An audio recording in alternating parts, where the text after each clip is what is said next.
Sir, जैसा कि आप उत्तर प्रदेश राज्य कर्मचारी संयुक्त परिषद के प्रदेश अध्यक्ष हैं और विभिन्न संगठन सर आपसे जुड़े हुए हैं, तो सर उसी में आज आपके पास समाज कल्याण के लोग हैं, तो सर किन मुद्दों पर चर्चा हुई, थोड़ा सा सर संक्षेप में बता दीजिए।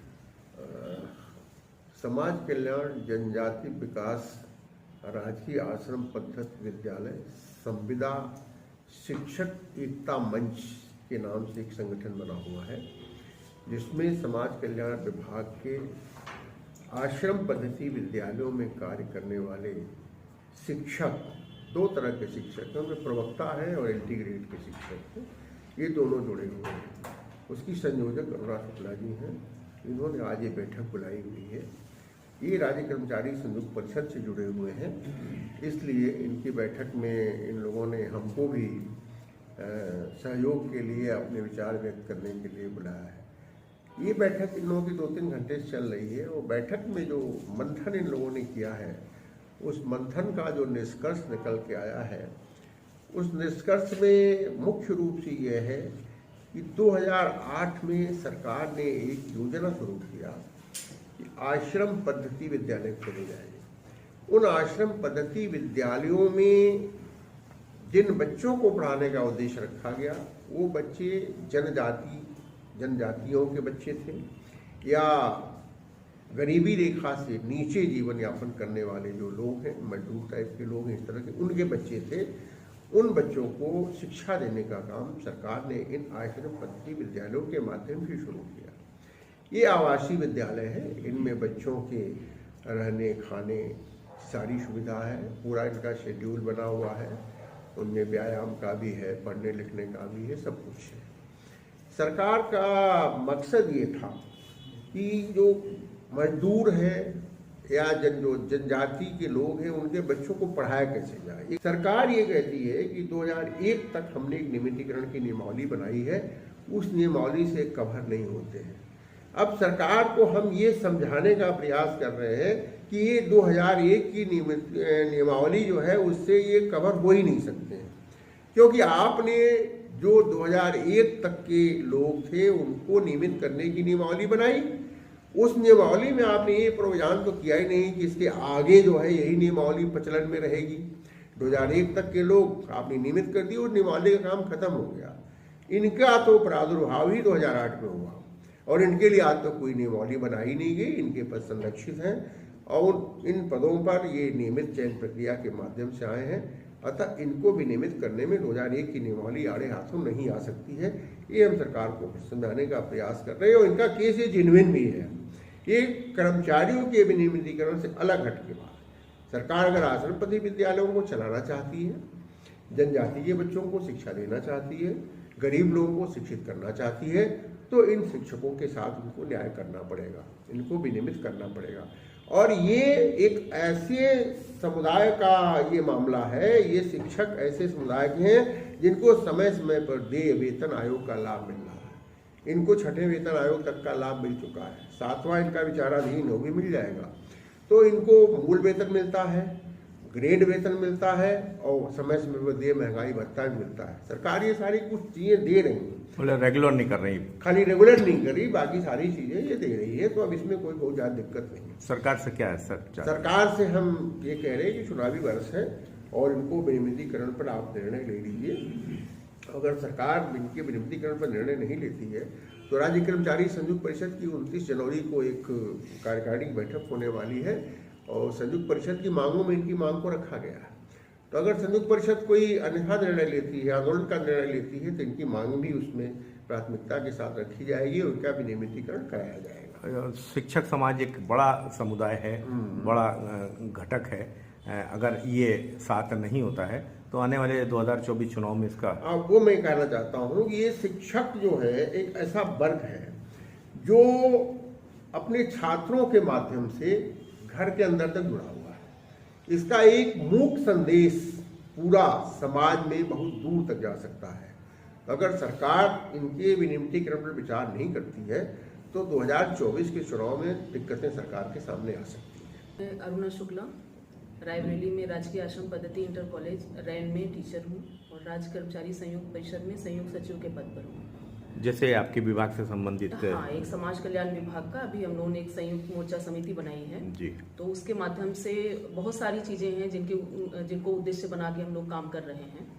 जैसे कि अभी बहुत आपको लगभग सारी जानकारी अध्यक्ष जी के द्वारा मिल चुकी है, बट उसमें अभी हम एक मुद्दा और जोड़ना चाहेंगे कि सबसे बड़ी समस्या जो समाज कल्याण विभाग में है वो ये है कि संविदा शिक्षकों का वेतन तो जो है वो अलग की बात है, उनका शोषण बहुत है। उस शोषण को खत्म करने के लिए एकजुट होकर और अध्यक्ष जी के संरक्षण की हम लोगों को आवश्यकता पड़ी है। हर जगह पर अपनी अपनी तरह से नियम बनाए जाते हैं। शिक्षकों को पता चलता है कि उनको कोई नोटिस भी नहीं दी गई है, कुछ नहीं दिया गया है। कहीं बताया जा रहा है कि आपके बच्चे का, जैसे जनजाति में अभी 3 टीचरों के साथ ऐसा हुआ है कि उनको कुछ बिना किसी नोटिस के पूरे साल उनको कोई नोटिस नहीं दी जाती है, और जब रिन्यूअल का नंबर आता है तो उनको ये बता दिया जाता है कि आपके बच्चों ने 60% नंबर नहीं पाया है, इसलिए आपको नौकरी से हटाया जाता है। तो किसी बच्चे के पास होने में या उसका परीक्षा परिणाम आने में केवल शिक्षक जिम्मेदार नहीं होता है। ठीक बात। उसमें बहुत सारी जो है हमारी तमाम सारी गतिविधियां पूरे साल की होती हैं। मैनेजमेंट का भी पूरा हाथ होता है, परिवार का भी पूरा हाथ होता है। बच्चा किस बैकग्राउंड से आ रहा है, कैसे आ रहा है, उसका पहले का एकेडमिक कैसा रहा है, आपने उसको बुक्स कब जो है उसको कब मिल पाई, उसको शिक्षण सामग्री कब मिली। अब 6 महीने हो जा रहा है, उनके सिलेबस की किताबें नहीं दे पा रहे हैं। बच्चे को जो है वो 1 महीने बच्चा जो है घर छुट्टी पे चला जा रहा है, उसकी आप कोई व्यवस्था नहीं कर पा रहे हैं। अभी यहाँ क्या है कि बहुत ज़्यादा मेडिकल फैसिलिटी नहीं है समाज कल्याण विभाग में। मैं खुद समाज कल्याण विभाग में हूँ, एक फार्मासिस्ट तक नहीं है। कहीं कहीं तो मिला हुआ है, कहीं पर फार्मासिस्ट भी नहीं है। अगर बच्चे को बुखार तक आता है तो हम लोग गार्जियन को फ़ोन करते हैं, एक उसको पैरासीटामोल या कुछ दे दिया गया, उसके बाद गार्जियन को फ़ोन करते हैं कि आइए भाई आप अपने बच्चे को ले जाइए। 200 किलोमीटर दूर से अभिभावक आता है, बच्चे को ले जाता है, 4 दिन बच्चे का बुखार का ट्रीटमेंट होता है, उसके बाद जो है वो फिर बच्चा फिर यहाँ छोड़ दिया जाता है। मतलब विद्यालय में जो मूलभूत सुविधाएं होनी चाहिए वो मतलब प्रशासन वो पूरी तरह से मतलब एक तरह से पूरा कुछ जगह की बात नहीं कर सकते, बाकी शिथिल स्थिति में है। ऐसी स्थिति में आप उम्मीद ये करते हैं कि आपके क्लास के जितने 40 बच्चे हैं तो 40 बच्चे जो है आपके 70% 90% का नंबर लाएंगे। अगर ऐसा होता है, जब वो बच्चा 80% 85% लाता है, हमारे ही कुछ स्कूलों में ऐसा हुआ है कि बच्चों ने IIT क्वालिफाई किया है, उनको आप कहीं टीचर्स को जो है अवार्ड नहीं देते हैं कि उन टीचर्स को बिठा के आप सम्मानित करें कि हाँ भाई संविदा में, मतलब एक जगह हम 90,000 80,000 सैलरी दे रहे हैं, वहीं संविदा के शिक्षकों को हमने जो है वो 40,000 में रख रखा है। अभी तक तो 8 ही हजार में रख रखा था, अभी ये 15 से जो है थोड़ा सा वेतन बढ़ा रिजवी कमेटी से, तो आज की स्थिति में हम लोग 40,000 पा रहे हैं, तब भी आधे वेतन पे हम लोग काम कर रहे हैं। तो उस जगह कोई अवार्ड तो टीचर को नहीं जाता है। और अगर कहीं बच्चा इन सारी चीज़ों को जो दुष्परिणाम होते हैं, जो पूरे साल की अव्यवस्थाएं होती हैं, उनके तहत जब बच्चा कोई मान लिया 90% स्कूल में किसी के रिजल्ट आ रहा है, किसी के यहाँ बच्चे 10 बच्चे हैं वो 60% नंबर पा रहे हैं, या मतलब ये कमियों को लेके जो है शिक्षकों का शोषण होता है। टोटल जो है उसमें शिक्षक को टारगेट किया जाता है और शिक्षक को हटा के बाहर कर दिया जाता है। दूसरी एक चीज और, मतलब मतलब पूरी तरह से एक तरह से संविदा का शोषण बहुत भयंकर हो गया है। तो इन सब चीजों को खत्म करने के लिए 7वां वेतन आयोग और जो है ये हमारा विनियमितीकरण, ये तो कैबिनेट का मुद्दा हो गया, उस पर हम लोग प्रयास कर रहे हैं। उस पर अध्यक्ष जी बहुत पूरे मतलब तन्मयता के साथ लगे हुए हैं, और वो लगभग मतलब हम लोग ये कह सकते हैं कि हाँ, हम सरकार से अपनी मांग बहुत मजबूती के साथ रख रहे हैं, होना भी चाहिए। लेकिन अभी की स्थिति में ये है कि टीचर जहां पर है वो शिक्षण कार्य कर रहा है, तो कम से कम वो तो सम्मानजनक स्थिति में होना चाहिए। जो भी हम लोग पैसा पा रहे हैं, जो भी हम लोगों को मानदेय मिल रहा है, उसमें भी हम लोगों का शोषण ना हो। मतलब आप ये चाह रही हैं, सरकार से आप ये चाह रही हैं कि आपके जितने भी शिक्षक वर्ग के लोग हैं वो रेगुलर उनको किया जाए, और जो मूलभूत सुविधाएं विद्यालय को जो मिलनी चाहिए, क्योंकि अगर जब तक वो लोग रेगुलर नहीं होते हैं तो ऐसे ही जो है उनको प्रताड़ित किया जाएगा, परेशान किया जाएगा। अभी एक शिक्षिका जो है कौशाम्बी की, कोई उसका मैटर नहीं था, और तब भी आप समझ लीजिए वो केवल निदेशालय स्तर पे 2.5 साल वो परेशान हुई। 2.5 साल तक उसकी कोई सुनने वाला नहीं था। आप सोचिए कि जो 40,000 42,000 में अपना परिवार चला रहा है, अगर उसको बिना कोई कारण बताए, बिना किसी भी प्रकार की कोई उसकी बात सुने हुए आप हटा देते हैं, और 2.5 साल तक उसका परिवार कैसे चल रहा है। इस फोरम के माध्यम से आप सरकार से क्या कहना चाहेंगे? सर, सरकार से हम यही कहना चाहते हैं कि समाज कल्याण विभाग के शिक्षकों पर थोड़ा सा ध्यान बनाएं अपना, और हम लोगों को 7th पे कमीशन, और 12 साल से हम लोग नौकरी कर रहे हैं। कुछ शिक्षक 2008 से जुड़े हैं, वो 14 साल में पहुंच गए हैं।